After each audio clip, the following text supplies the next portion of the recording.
Oi, gente linda. Olha, entrou uma ligação e aí naturalmente o áudio sumiu, né? Já sei que acontece dessa forma. Então tô abrindo aqui, mas eu vou ficar agora tipo 10, 15 minutos, não vou ficar muito tempo. Guilherme Rondon, você viu que eu te mandei, te mandei uma mensagem, amigo. Enfim, meio que já tá quase resolvido, tá, Guilherme? Mas vamos nos falar.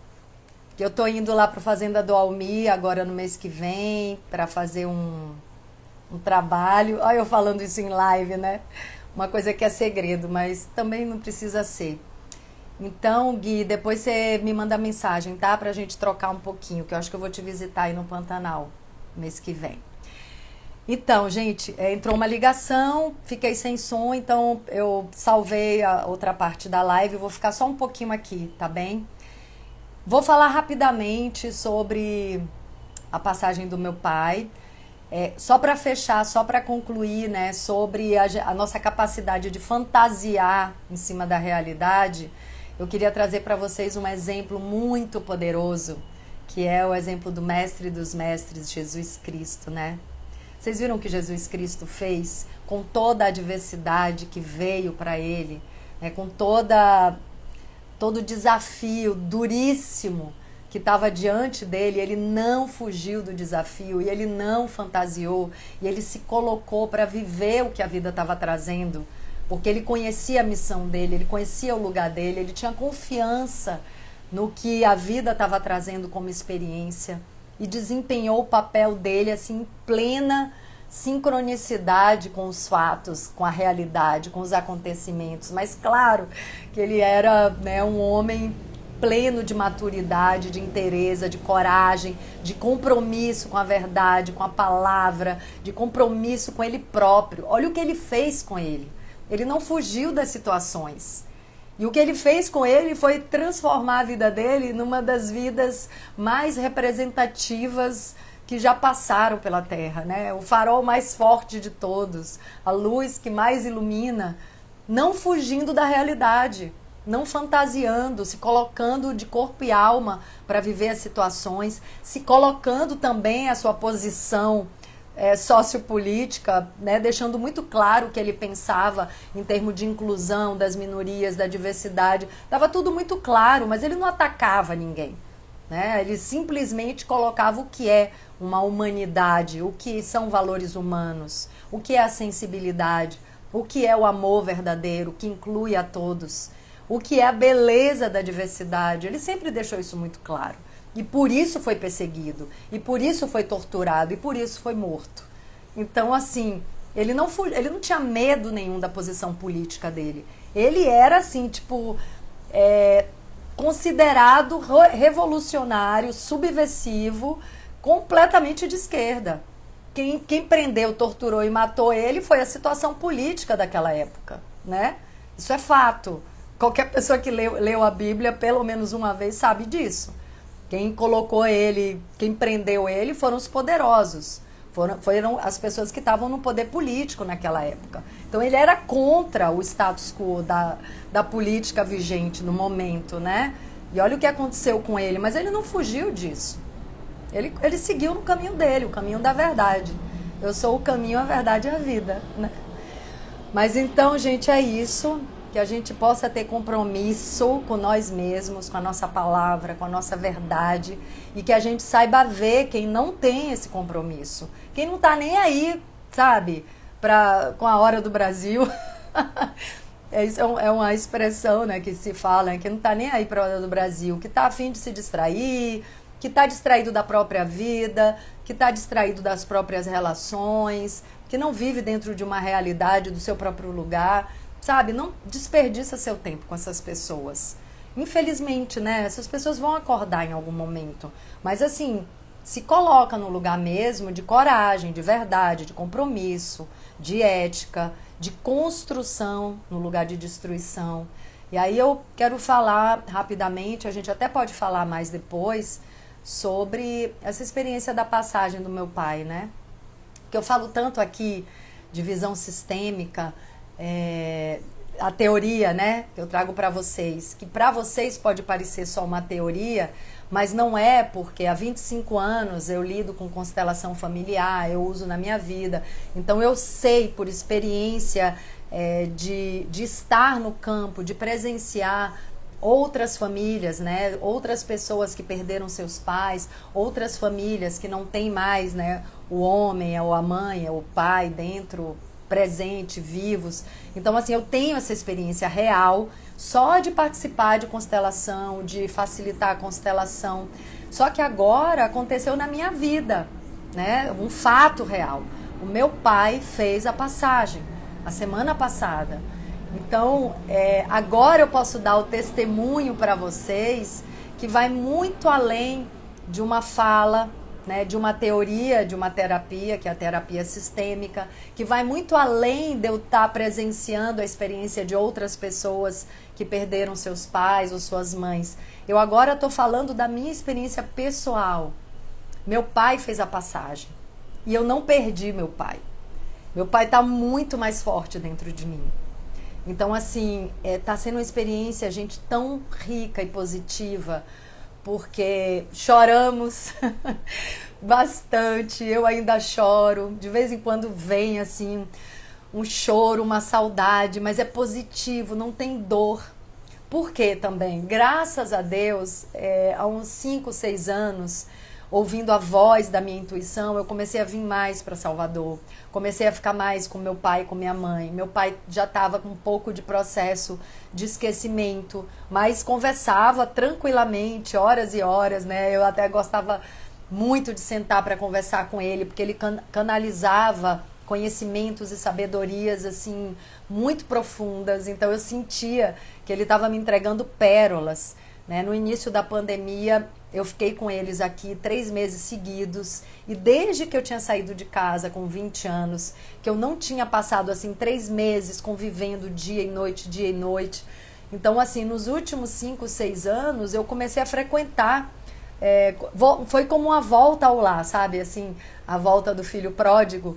Então, assim, eu ocupei o meu lugar de primeira filha, de primogênita, que eu não tinha ocupado durante toda a minha vida. Então, eu fiz o meu trabalho, eu fiz o meu dever de casa, dentro dessa visão sistêmica, que são as leis maiores, as leis de Deus, dentro das ordens do amor. Eu tenho reverenciado e honrado mais ainda meus pais, né?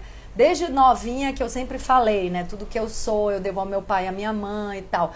Mas eu comecei a pedir bênção a pai e mãe há alguns anos. Comecei a reverenciar eles mais do que nunca, né? Entender que eles foram um portal da vida, que eles me deram um bem maior. Então, eu venho já trabalhando em obediência às leis maiores, né? Às leis de Deus. Eu venho já trabalhando, me colocando no meu lugar e reverenciando a vida através dos meus pais. Então, a gente já sabia, né, que ele estava aos poucos se despedindo desse plano aqui. O mês de dezembro eu tive a sorte de estar aqui. Ele precisou muito de ajuda e eu estava aqui. Olha que bênção, como Deus me colocou na hora certa, no lugar certo, com as pessoas que eu tinha que estar, né? Então, eu vim em dezembro para um trabalho, para uma gravação que não aconteceu, e hoje eu entendo que eu vim para essa despedida de verdade, né, do meu pai. Mas eu já estava vindo bem mais para Salvador ao longo do ano, justamente para desfrutar da beleza de pessoa que foi meu pai, Chico Liberato, e hoje eu estou desfrutando da beleza que é minha mãe, Alba Liberato, né? Esse casal que foi puro exemplo de compromisso, de busca de uma vida comum. Eles não eram iguais, eles tinham conflitos e eles transformavam esse conflito em caminho comum, né? Transformavam esse conflito em direção, em nova direção. Então, assim, eu fiz o meu dever de casa. Então, esse coração em paz de ter feito tudo que eu precisava fazer em relação ao meu pai fez com que eu olhasse para essa passagem dele como algo muito natural, como um caminho natural. De fato, quando a gente faz a passagem, quando a gente morre, a gente está nascendo para uma outra dimensão. E meu pai também estava, nos últimos anos, se espiritualizando no sentido assim de chamar por Deus com mais intensidade, com mais frequência. Esse mês de dezembro que ele tinha tido, que ele teve 2 quedas, a gente estava rezando já, né? Nos últimos anos, rezando diariamente, e ele estava chamando muito, assim, por Deus, né? Pedindo conexão a Deus, pedindo a Deus que estivesse presente. Deus, meu Deus, esteja comigo, me ajude, fique comigo, esteja aqui comigo. Então, tudo para ele era Deus e Jesus e a Virgem Maria, tudo. E a Sagrada Família, tudo, tudo. Ele estava assistindo, inclusive, na televisão ele ficava assistindo missa, ele estava gostando muito. E diariamente a gente sentava com ele para rezar à noite, antes de dormir, até para ele ter um sono mais tranquilo. Então, assim, ele já estava de mão dada com Deus, né? Assim, esse último ano, principalmente, isso foi ficando muito intenso. A gente até tem grupo de reza virtual, justamente para atender essa vontade, né, coletiva de minha mãe, de meu pai, de outras rezadeiras, da gente poder orar juntos. Então, nossa, assim, não tem conflito, não tem dor no meu coração, sabe? Em relação à partida dele. Dá uma saudadinha, assim, de abraçar, de beijar. Eu não quero nem falar disso, não vou começar a chorar. Mas não é dor, não é dor. Tem muito mais gratidão nas lágrimas que eu derramo. Por ter tido um pai tão lindo. E por eu ter feito o meu dever de casa, por eu ter aproveitado, por eu ter honrado. E eu quero dizer para quem não honrou seus pais enquanto eram vivos, você pode fazer isso agora, né? Porque o nosso pai vive na gente. Então, mais uma vez, isso é da visão sistêmica, que eu sempre falei para vocês em teoria, e agora eu posso dizer da minha experiência, né? Eu posso ser testemunho disso. Meu pai está mais presente dentro de mim, assim, parece que o poder da palavra e do compromisso ficou ainda mais forte dentro de mim, sabe? Poder do Ariano, assim, de ter a coragem de romper barreiras, que ele sempre teve orgulho de ser de Áries, porque era um desbravador, um inovador, aquele que vai na frente, tem coragem. Então, é isso, assim, meu pai está dentro de mim, ele vive em mim. Não tem essa dor que às vezes as pessoas, até hoje, né, ficam tentando me consolar, que deve estar doendo. Não está doendo não, tá, gente?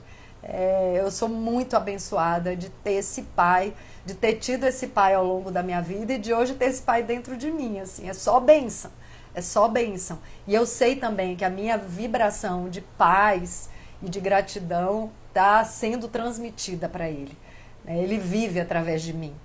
Então era isso que eu queria falar para vocês.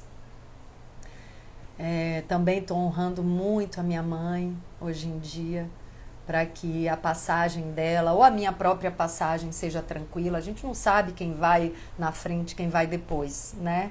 Eu tenho filho, então eu estou sempre honrando o meu filho, as pessoas. Na verdade, honrar todas as relações, né, gente? Honrar todas as relações e o que eu faço com essas mãos, como eu trabalho essas mãos, se essas mãos existem para fazer carinho, para curar, para realizar, ou se essas mãos existem para destruir. Isso é a gente que decide, é cada um que decide na sua própria vida, né? Então, obrigada por essa live. A primeira parte, para quem chegou agora, a primeira parte. Câncer é sensível mesmo. Meu ascendente é câncer. A primeira parte dessa live eu salvei, né? Porque entrou uma ligação e ficou mudo, eu precisei abrir outra para concluir. Eu estou indo com minha mãe na casa de um amigo, Márcio Lima. E é isso, a vida vai trazendo as experiências e eu vou aceitando, sabe?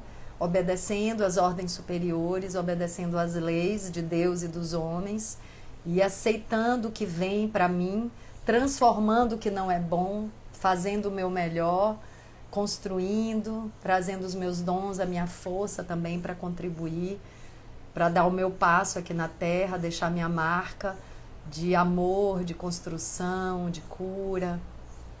Deixa eu ver o que a Elaine fala aqui. Bom dia, linda, amo você. Faço das suas palavras as minhas. Honrar pai e mãe sempre.